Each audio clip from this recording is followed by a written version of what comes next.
So guys, I want to tell you why choosing a good time frame in trading is so important.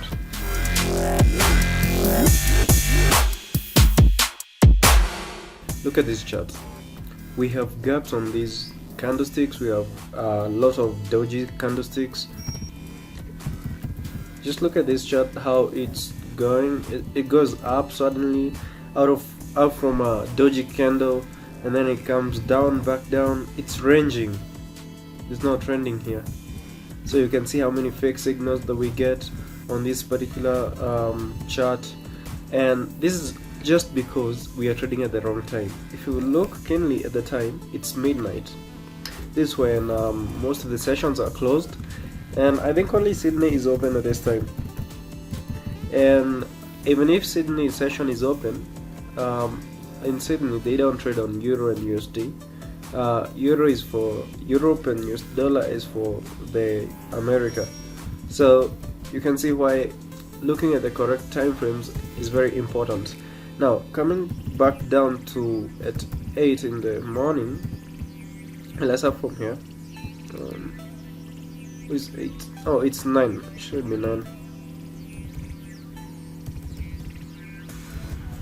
Yeah, over here you can see that the market is now trending.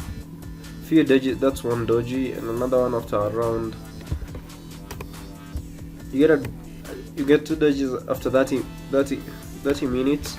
So this is a good time to trade because you can see the market is trending. We are going down. We've been going down the entire time, and the market ranges a bit before continuing into the downtrend. So guys, this is why choosing a good time frame is very important for you. Okay, so if you look at around 1 p.m. my time, you can see that the market is now nicely trending.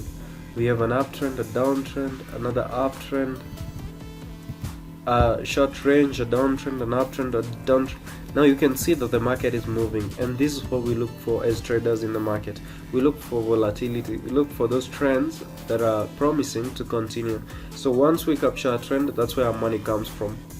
And as a trader, you should know how to spot these trends for you to be sure about how the market goes.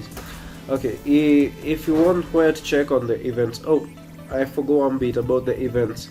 I shot a video the last it was on Friday. On Friday, that was the NFP. I did a video, and I was not using price action based analysis. That's the ample trading pattern.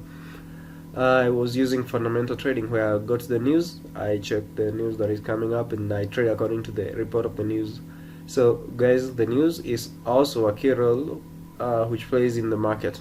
So in the description I've included a video that you're going to watch. Just watch it and see why it's good to check out the events, because that spike that was spotted came on the opposite direction than the trend. The trend was going down, the spike came in a bullish with a bullish direction.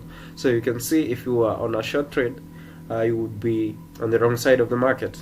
So that's why we keep watching the market and the news a lot of times.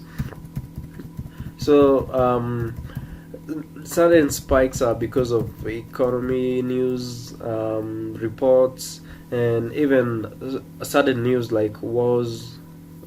Those things cause a lot of distraction in the market. So thanks guys for watching. In the description you'll find some useful links. I've included the news, events, where to get your tips, link to the subscription to this channel, and just read the whole description and you'll have something good to capture. Thank you guys for watching.